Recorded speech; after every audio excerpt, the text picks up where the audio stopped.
If you believe you need porn to cure loneliness or to help with your loneliness, then when you feel lonely, you will desire porn.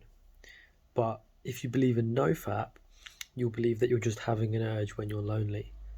It's not an urge that's coming from outside. It's because if you believe that porn genuinely helps with your loneliness, you will desire it when you feel lonely. Social need is a very, very, like, it's an innate need, right? We desire friendship and we desire romantic partners. That desire doesn't cause you to use porn. It's your belief that porn helps with that kind of need that results in desire, right? Imagine if, like, there was an example. If you people in like a war-torn country, they will do anything to get food, right? They know that getting food is risky. They know that like stealing food is risky, yet people still steal food. Why? Because food is such a fundamental human need. If you believe that going to the pub and drinking is the only way, the best way for you to fulfill your social needs, you will be in that pub. You will desire being in that pub. It's not the pub that's the problem, it's not the booze that's the problem, it's the belief. So with porn, right? Right, if you know that porn helps you with your loneliness, of course you're gonna have a huge desire for it. Why? Because the loneliness need is so strong in the human condition. Do you know what I mean? It's the same with like the sex drive and your relationship drive. If you believe that like porn helps you because it fulfills your sexual appetite, well, the sexual need in human beings is huge, but it doesn't need to be connected to porn. That's the problem. The problem isn't your high libido or your horniness or whatever. The problem, right, is that you've connected it in your mind to porn. That's the issue. It isn't your emotional state. That's the problem. It might be problematic for you for other reasons unrelated to PMO use, but to say that PMO use causes you, sorry, to say that your loneliness or your emotional problem causes you to PMO, to create that connection there, that doesn't need to exist because PMO actually doesn't help you with those things. There are people in this world that believes they need cigarettes to de-stress. Do you believe that? Probably not if you're a non-smoker. Do you believe that you need alcohol to de-stress? Probably not if you're a non-drinker or you don't drink that much.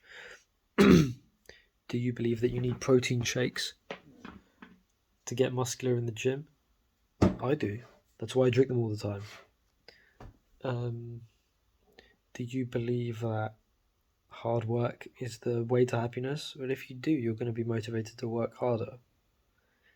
If you believe that tomorrow is going to be a shitty day because you've got school or you've got work and it's going to be a long day and it's going to be painful, the night before you're going to feel bummed out when you're thinking about it.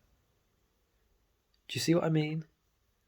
You're creating these are connections. These don't actually exist in the external world causing you. Cause and effect is like this, right?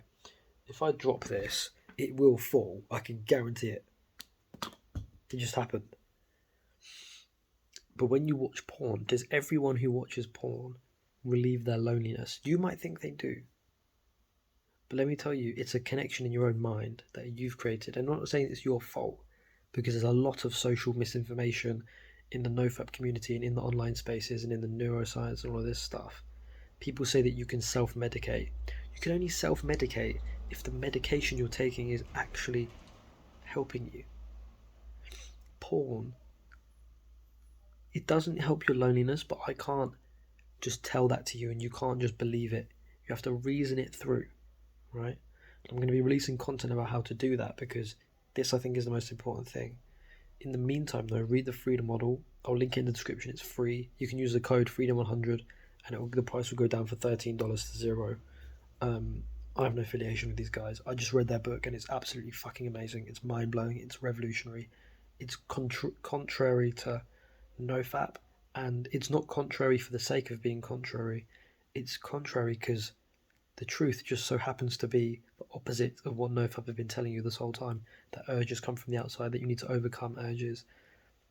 An urge, right? Let's say you're lonely and you have an urge. The urge doesn't come from the outside. You desire to get rid of your loneliness and you're looking for a cure, and porn is the obvious cure. But porn doesn't actually cure loneliness. It's just that you've created that connection. Once you sever that connection, you will no longer desire porn when you feel lonely. And now, the issue is with heavy porn use is that it's not just one connection that's the problem. You've got loads of connections in your mind, be it stress, loneliness, pleasure, sleep. Helps you sleep, gives you novelty, educates you, whatever. You've got a hell of a lot of reasons, or a hell of a lot of learned connections. You need to cut these off one by one, like just cut them off, right? Using reason, not by affirming or any of that. You need to actually reason and realize, and to do that, you need new information, which I'm going to provide. But in the meantime, as I said, look in the Freedom Model link in the description. I'm going to stop talking. Once you've read that book fully, message me on Telegram. It's free. I'm not going to sell you anything. Just message me with any confusion that you have and I'll help you out for free. Genuinely, no BS. That's it.